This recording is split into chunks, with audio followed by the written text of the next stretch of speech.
వనజకు తన నగలమ్మి డబ్బులు ఇచ్చి సాగర్ విషయంలో జోక్యం చేసుకున్న శ్రీవల్లికి బుద్ధి చెప్పిన నర్మద. ఇంతకు ఏం జరిగింది? అసలు వనజకు తన నగలమ్మి డబ్బులు ఇవ్వడం ఏంటి? అంటే సాగర్ మొత్తం విషయం అంతా కూడా నర్మదకు చెప్పేశాడా?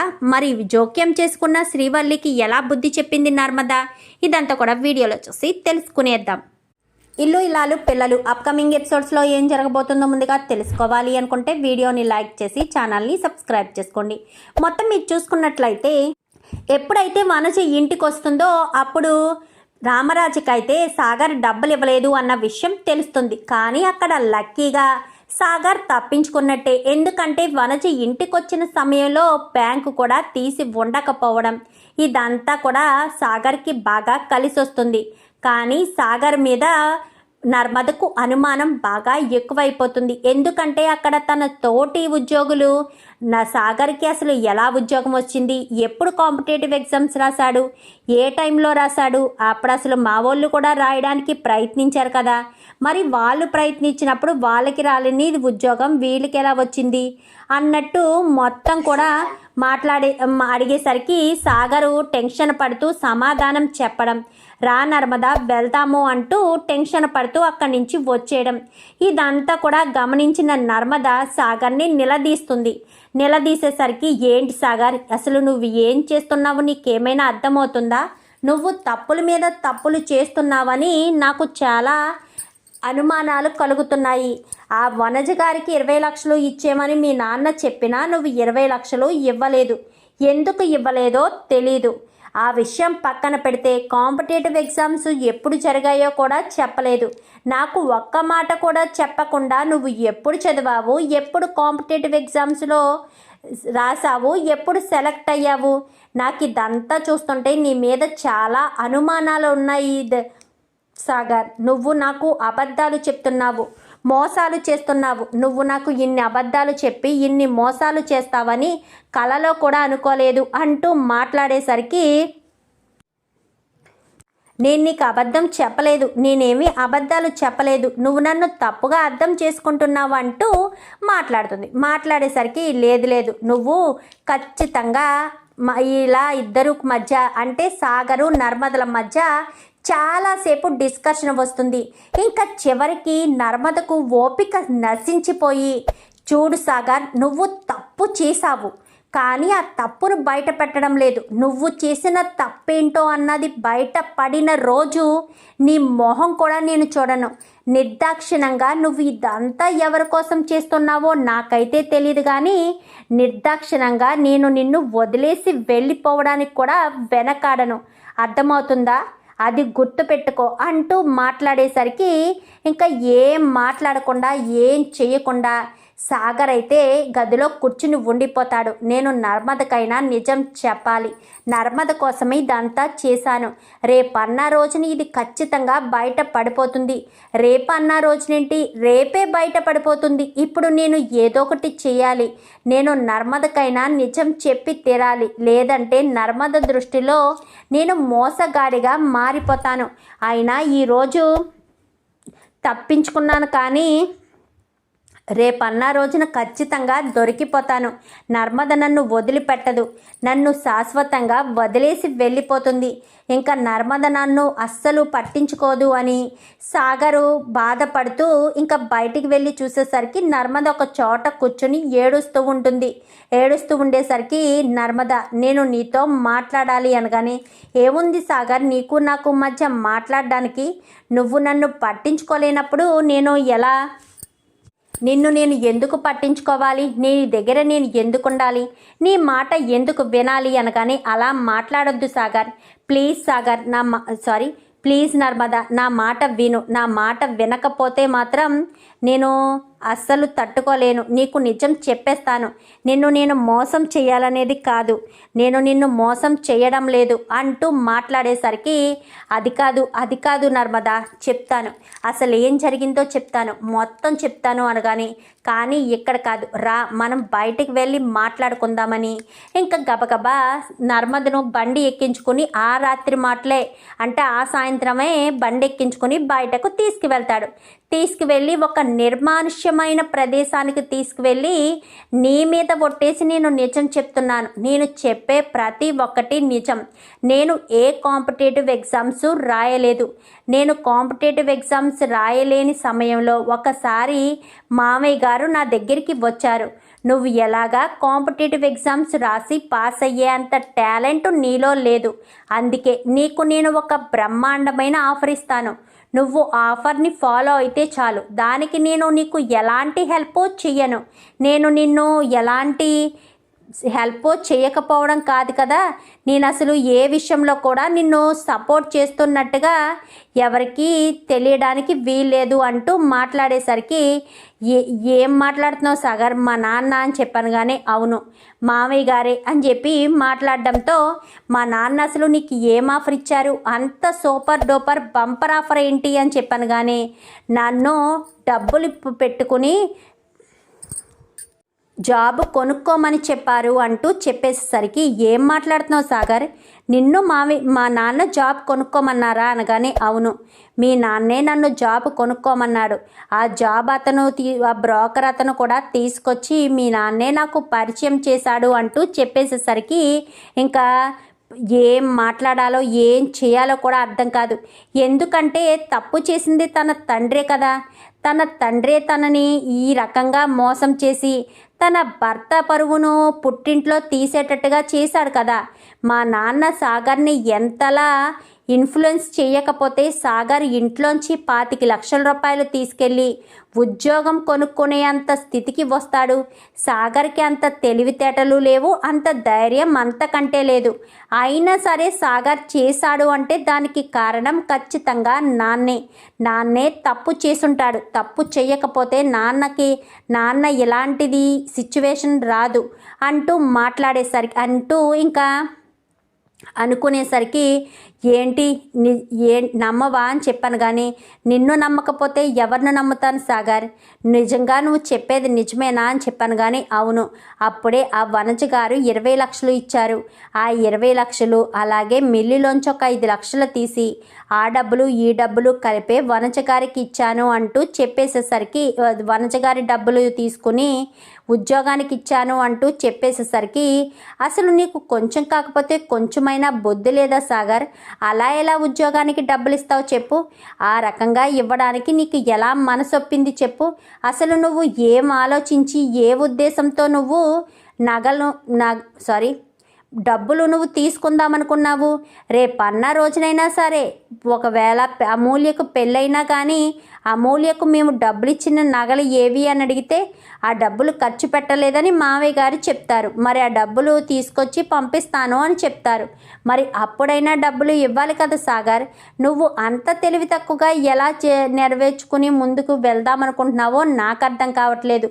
ఇప్పుడు ఆ డబ్బులు ఎలా అరేంజ్ చేయాలి, ఏం చేయాలి అని ఎంతగానో ఏడుస్తూ ఉండేసరికి ప్లీజ్ నర్మదా, నువ్వు బాధపడకు. నేను ఇదంతా కావాలని చేయలేదు నర్మదా. కేవలం నీ కళ్ళల్లో సంతోషం చూడడం కోసం, నీ భర్తకు గవర్నమెంట్ జాబు ఉందంటే నువ్వు గర్వంగా ఉంటావు అన్న ఉద్దేశం కోసమే నేను ఇదంతా చెయ్యాల్సి వచ్చింది. లేదంటే నేను ఇదంతా చేసేదాన్ని కాదు అంటూ మాట్లాడేసరికి ఇంకా ఏం మాట్లాడాలో అర్థం కాక నర్మద అయితే సైలెంట్ అయిపోతుంది. సైలెంట్ అయిపోయేసరికి సరే సాగర్, నువ్వు బండి తిప్పుకొని ఉండు, నేను ఇప్పుడే వస్తాను ఇంట్లోకి, నువ్వు మాత్రం ఇంట్లోకి రావద్దు అనగాని ఏంటి నర్మద నన్ను బయటకి గెంటేస్తున్నావా అనగాని లేదు సాగర్, బయటకు గెంటేయడం లేదు, నాకు ఒక చక్కటి ఆలోచన వచ్చింది. నువ్వు చేసిన పని వల్ల నాకు ఇలాంటి పరిస్థితి దక్కింది అంటూ మాట్లాడేసరికి ఇంకా ఏం మాట్లాడాలో అర్థం కాక అలా కూర్చుని ఉంటాడు. ఈలోపు నర్మద ఇంటికి వెళ్ళి తన నగలన్నీ కూడా తీసుకొచ్చేసరికి ఎక్కడికి అని చెప్పాను. కానీ ముందు పద అని చెప్పి ఇంకా అక్కడి నుంచి గబగబా వేరే బంగారు షాప్కి వెళ్తారు. బంగారు షాప్కి వెళ్ళేసరికి ఎందుకు నర్మదా ఇక్కడికి తీసుకొచ్చావా అనగానే నువ్వేం మాట్లాడక సాగరని ఇంకా లోపలికి వెళ్ళి ఈ నగలన్నీ తీసుకుని ఎంత డబ్బు వస్తుంది అని అడగగానే నర్మదా ఏం చేస్తున్నావు అనగానే మాట్లాడొద్దని చెప్పాను కదా సాగర్, ఇంతకు మించిన సొల్యూషన్ లేదు అని ఇంకా వెంటనే ఆ నగలన్నీ కూడా తీసుకువెళ్ళి ఇంకా మార్వాడి షాప్లో ఇవ్వడంతో వాడు ఇంత కాస్ట్ అవుతుంది ఇంత వస్తుంది అని చెప్తాడు. చెప్పేసరికి అవి సుమారు 27 లక్షల వరకు వస్తాయి. 27 లక్షల వరకు వచ్చేసరికి ఇచ్చేయండి అని చెప్పాను. కానీ వెంటనే ఇంకా 20 లక్షలేమో తీసుకెళ్ళి వనజ గారికి ఇచ్చేస్తారు. వనజ గారికి ఇచ్చేసేసరికి ఏంటమ్మా నువ్వు తీసుకొచ్చేవారు కానీ ఎవరైతే ఏముందులేండి మామయ్య గారికి ఫోన్ చేసి చెప్పండి డబ్బులు అందాయని అని చెప్పి మాట్లాడేసరికి సరే అని ఇంకా అక్కడి నుంచి ఫోన్ పెట్టేసి నార్మల్గా అయిపోతారు. ఆ మిగిలిన 5 లక్షలు తీసుకెళ్ళి మిల్లులోంచి కదా తెచ్చాడు, మిల్లులో ఇచ్చేస్తాడు. మిల్లులో ఆ డబ్బులు జమేసేసరికి అమ్మయ్య ఇప్పుడు ఇంకా ఎలాంటి ప్రాబ్లం లేదు. అయినాను అసలు ఈ విషయాలన్నీ ఎలా బయటకు వచ్చాయి, ఇదంతా ఎందుకు బయటకు వచ్చింది అని ఆలోచనలో పడుతుంది. ఇంకా నర్మద ఆలోచనలో పట్టేసరికి ఇంకా వీళ్ళిద్దరూ ఉన్నారు కదా, ఇదంతా వీళ్ళే చేసుంటారు, లేదంటే ఇదంతా జరుగుండేది కాదు. వనజ గారు ఇప్పటి వరకు లేనిది ఇంత సడన్గా వచ్చారు అంటే ఏదో జరిగింది అని అర్థమైంది, అది ఇదే అని ఇప్పుడు బాగా అర్థమైంది అంటూ ఇంకా నర్మద అయితే అనుకుంటుంది. ఇంకా అలా అనుకున్న తర్వాత ఇంకా ఇంటికి వచ్చిన తర్వాత ఈ విషయాలన్నీ కూడా రామరాజు దగ్గర చెప్పకపోయినా వేదవతికి ఖచ్చితంగా తెలిసి తీరాలి. అత్తయ్య ఈ మధ్యన ఏమీ నాకు చెప్పి చేయడం లేదని బాధపడుతున్నారు కాబట్టి వెంటనే ఇంకా తననైతే పక్కకు పిలిచి అత్తయ్య మీతో మాట్లాడాలి అనగానే ఏంటి నర్మదా దేని గురించి అనగానే మీ అబ్బాయి చేసిన పని గురించి అత్తయ్య, మీ అబ్బాయి చేసిన రాజకార్యం గురించి అనగానే మళ్ళీ ఏం చేశాడే అనేసరికి ముందు మీరు ఇలా రండి అత్తయ్య అంటూ గదిలోకి తీసుకెళ్ళి తలుపులు వేసి మరీ మొత్తం విషయం అంతా చెప్తుంది. చెప్పేసేసరికి ఏంటి సాగర్ ఎంత చేశాడా, ఈ రకంగా చేశాడా, మరి నగలు అమ్మేశావా అనగానే అమ్మేశానత్తయ్య, నగలు అమ్మేసి ఎవరికి ఇవ్వాల్సిన డబ్బులు వాళ్ళకి ఇచ్చేశాను, ఎవరికి ఎటువంటి అనుమానం రాదు, మావయ్య గారికి కూడా పరువు పోదు అనగానే మరి నీ నగలు పోయాయి కదా అనగానే మావయ్య గారి పరువు కంటే నాకు నగలు ఎక్కువ కాదత్తయ్య, మావయ్య గారు పరువు ఉంటే మావయ్య గారు సంపాదిస్తే మా ఆయన కూడా సంపాదిస్తున్నాడు కదా, మా ఆయనే నగలన్నీ చేయించిస్తాడు, అంతకు మించి ఏం చేస్తాడు అని చెప్పనేసరికి ఏంట్రా ఇది తింగరమంగళంలా ఇలాంటి పిచ్చి పని చేశావు, అసలు వెనక ముందు ఆలోచించుకోవా, సమయానికి నర్మదకైనా నిజం చెప్పావు కాబట్టి సరిపోయింది అని చెప్పి అనేసరికి ఇది ఎక్కడొచ్చిన ఆలోచన కాదులే అని వెంటనే సాగర్ని తీసుకుని వాళ్ళ అమ్మ వాళ్ళ ఇంటికి వెళ్తుంది. వెళ్ళేసరికి నాన్న అంటూ గుమ్మంలోంచి పిలుస్తుంది. పిలిచేసరికి ఏంటమ్మా ఇక్కడే ఆగిపోయావేంటి, లోపలికి రామ్మా అంటూ మాట్లాడేసరికి లోపలికి రావాలా, ఏ హక్కుతో రావాలమ్మా, అత్తవారింట్లో నా పరువు తీయడానికి నాన్న ఇన్ని రకాలుగా ప్రయత్నాలు చేస్తున్నారని రావాలా, నా గురించి అస్సలు ఆలోచించటం లేదని రావాలా, నా భర్తకు గవర్నమెంట్ జాబ్ కొనుక్కోమని సలహా ఇచ్చి పోనీ డబ్బులు ఏమన్నా నాన్న ఇచ్చాడా, నువ్వు ఎలా తంటాలు పడతావో ఏం చేస్తావో నాకు తెలియదు కానీ డబ్బులు కూడా నువ్వే అరేంజ్ చేసుకుని మరీ జాబ్ కొనుక్కోమని 25 లక్షలు పెట్టారు. మా ఆయన ఏం చేశారో తెలుసా, తన చెల్లెలి పెళ్లి కోసమని ఇచ్చిన 20 లక్షలు మిల్లులోంచి 5 లక్షలు తెచ్చి జాబ్లో జాయిన్ అయ్యారు. జాబ్లో జాయిన్ అయ్యాకైనా ఆయనకి ఏమన్నా ప్రశాంతత ఉందా, ఆ జాబ్ కొనుక్కున్నవాడు ఒక పెద్ద ఫ్రాడ్ అంట, మా ఆయన కనిపించిన ప్రతిసారి ఎంతో కొంత డబ్బులు తీసుకుంటూ ఉంటున్నాడు, పైగా ఈ విషయాలన్నీ మా మామయ్య గారికి తెలిస్తే మా మామయ్య గారు అసలే హార్ట్ పేషెంటు, అమూల్య విషయంలో అలా జరిగిందని మా మామయ్య గారు తీవ్ర దిగ్భ్రాంతికి గురయ్యి ఎంతగానో బాధపడుతూ కుమ్మిలిపోతూ ఇప్పుడు ఎటు వెళ్లకుండా ఇంటి పట్టునే ఉంటూ అన్నీ చూసుకుంటున్నారు మా మామయ్య గారు. ఇప్పుడు ఆయనకి ఈ విషయాలేమీ చెప్పలేను. హే నాన్న, కూతురు అత్తవారింట్లో గౌరవంగా ఉండకూడదా, ఈ విషయం గనక ఆ ఇంట్లో తెలిసిందే అనుకో, అప్పుడు నీ వల్లే కదా నా భవిష్యత్తు నాశనం అయిపోతుంది. నేను ప్రేమించి పెళ్లి చేసుకున్నాను నాన్న, నా భర్త మూటలు మూసినా కానీ నాకు సంతోషమే, కానీ నా దగ్గర హానెస్టీగా ఉండాలి, నా దగ్గర నిజాయితీగా ఉండాలి. నా భర్త నా దగ్గర ఆ నిజాయితీ కోల్పోయేటట్టుగా చేసింది మీరిచ్చిన సలహా వల్లే సాగర్ ఎలాంటి నిర్ణయం తీసుకున్నాడు, లేదంటే సాగర్ ఎలాంటి నిర్ణయం తీసుకోడు అంటూ మాట్లాడేసరికి మరి నా కూతురు భవిష్యత్తు బాగుండాలని నేను కోరుకోనా? ఏంటి నాన్న ఏం మాట్లాడుతున్నావు? నీ కూతురి భవిష్యత్తు బాగుండాలని నువ్వు కోరుకుంటావు సరే, మరి నీ కూతురి భవిష్యత్తు గురించే చూసుకుంటే ఎలా సరిపోతుంది? మరి నీ కూతురు గురించి ఆలోచించాలి కదా. నా గురించి ఆలోచించే పని లేదా? అత్తవారింట్లో నా గౌరవం ఎలా ఉంటుందో ఏంటో ఆలోచించుకొని చేయవలసిన పని లేదా అంటూ మాట్లాడేసరికి, మీరు నా భవిష్యత్తు గురించి నా గురించి ఆలోచించే వ్యక్తి అయితే ఇలా ఎప్పటికీ చేసేవారు కాదు నాన్న. పైగా నాకు సాగర్ అంతా జరిగిపోయిన తర్వాత చెప్పాడు, కానీ నేను తెలివితేటలుగా ఈ ప్రాబ్లంను సాల్వ్ చేశాను కాబట్టి సరిపోయింది. లేదంటే సాగర్ ఎలాంటి పని చేశాడని మా మావయ్య గారికి మరొక్కసారి గుండెపాటు వచ్చేది కదా నాన్న.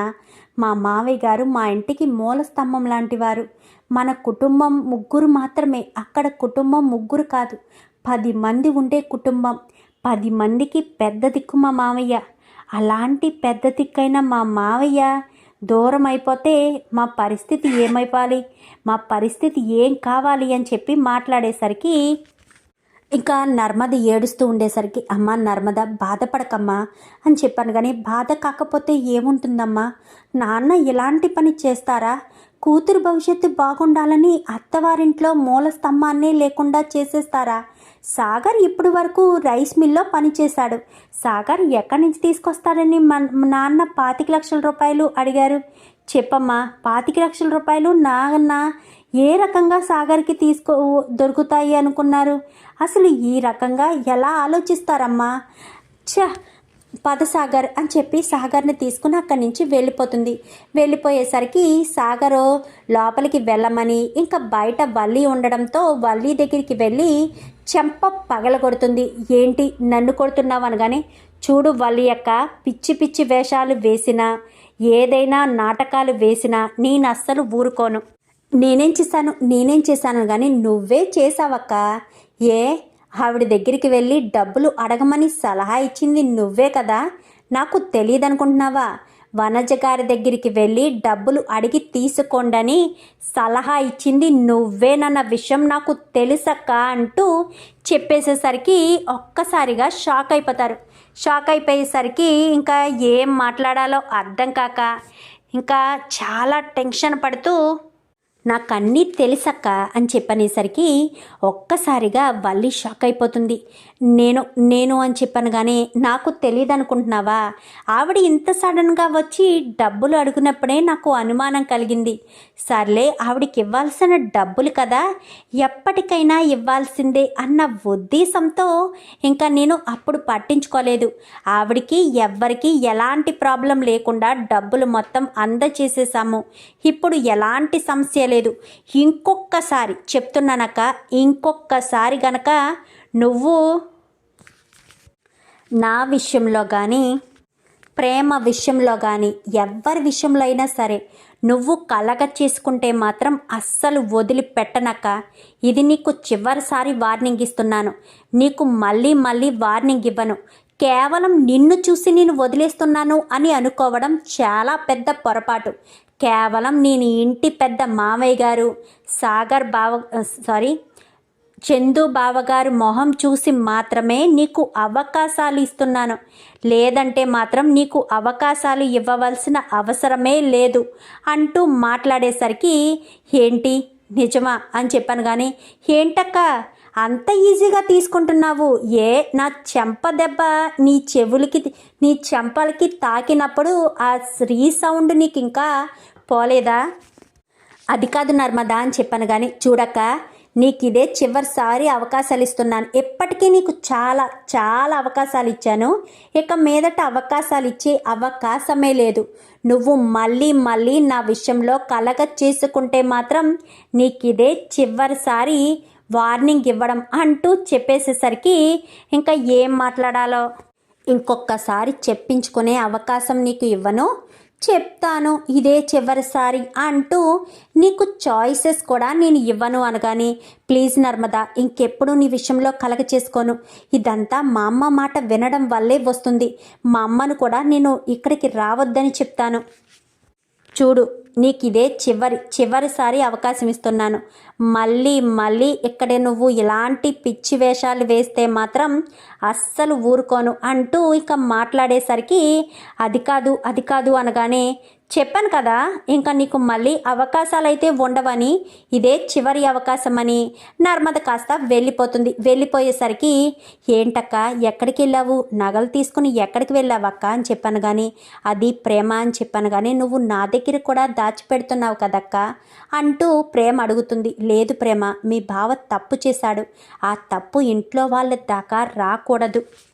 ఏం తప్పు చేశాడక్క అని చెప్పాను కానీ, ఇలా రా అని చెప్పి ఇంకా ప్రేమ నర్మద ఇద్దరు ప్రేమ వాళ్ళ గదిలోకి వెళ్ళి మొత్తం విషయం నర్మద చెప్తుంది. చెప్పేసేసరికి, ఏంటక్క ఏంటి నువ్వనేది, బావ ఇంత పెద్ద తప్పు చేశాడా అనగాని, ఏం చేయమంటావే, ఆ విషయం నాకు రాత్రే చెప్పాడు, ఆ తర్వాత నాకు ఏం చేయాలో అర్థం కాలేదు, అందుకోసమనే ఇంకా నేను ఇదంతా కూడా తెలుసుకున్న వెంటనే నా నగలన్నీ కూడా అమ్మేసి వెంటనే ఆ వనజ గారి దగ్గరికి వెళ్ళి 20 లక్షలు డబ్బు ఇచ్చి 5 లక్షలు తీసుకెళ్ళి రైస్ మిల్లో పెట్టేశాను అంటూ మాట్లాడేసరికి, రైస్ మిల్లో అప్పచెప్పేశాను అని చెప్పాను కానీ, మంచి పని చేసావక్క, ఈ విషయాలన్నీ మామయ్యకి తెలిస్తే మరోసారి హార్ట్ స్ట్రోక్ వచ్చే ప్రమాదం ఉంది.